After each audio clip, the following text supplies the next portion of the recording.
আমরা 11 লক্ষ বাড়ি ডিসেম্বরে ছাড়ব।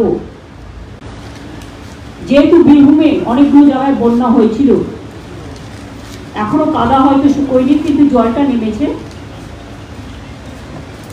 সবগুলো জায়গার নাম বলতে না পারলেও মোটামুটি দুবরাজপুর, রামপুরহাট, বোলপুর, লাভপুর, চিউড়ি, সাঁইথিয়া, এই জায়গাগুলো খুবই হয়েছিল।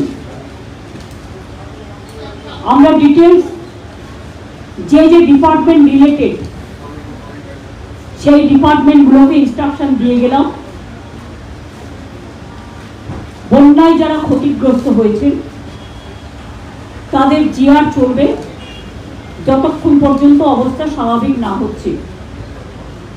আগামী 2-3 দিন ভারী বর্ষার একটা সম্ভাবনা আছে, যেহেতু ঘূর্ণাবর্ত তৈরি হয়েছে বঙ্গোপসাগরে, সেদিকে নজর রাখতে হবে।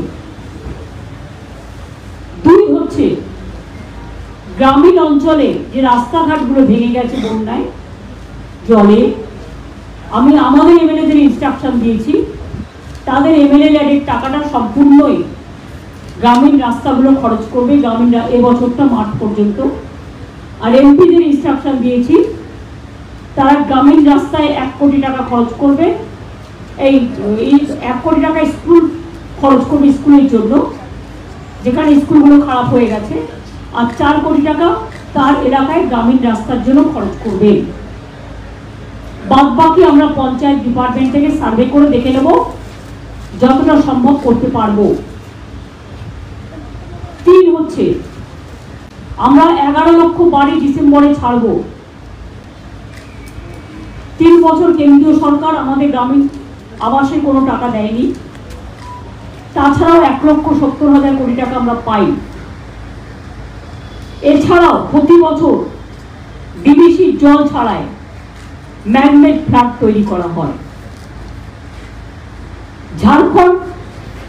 ঝাড়খণ্ডে বৃষ্টি হলে আমাদের চিন্তা হয়, বাংলার বর্ষায় বাংলায় বন্যা হয় না, ঝাড়খণ্ডের জলে প্রতি বছর বাংলায় বন্যা করা হয়।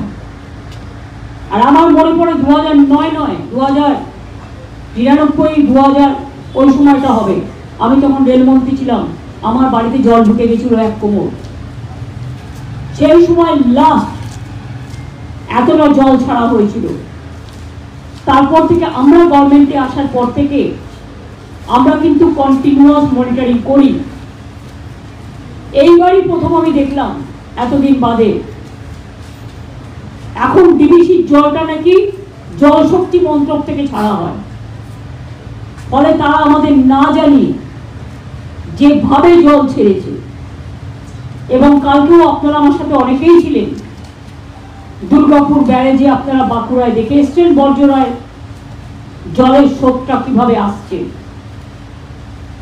এখনো খানাকুল 1-2, উদয়নারায়ণপুর, আমতা, উলুবেড়ি ওই দিকটা এবং ঘাটাল অনেকটাই জলের তলায় আছে।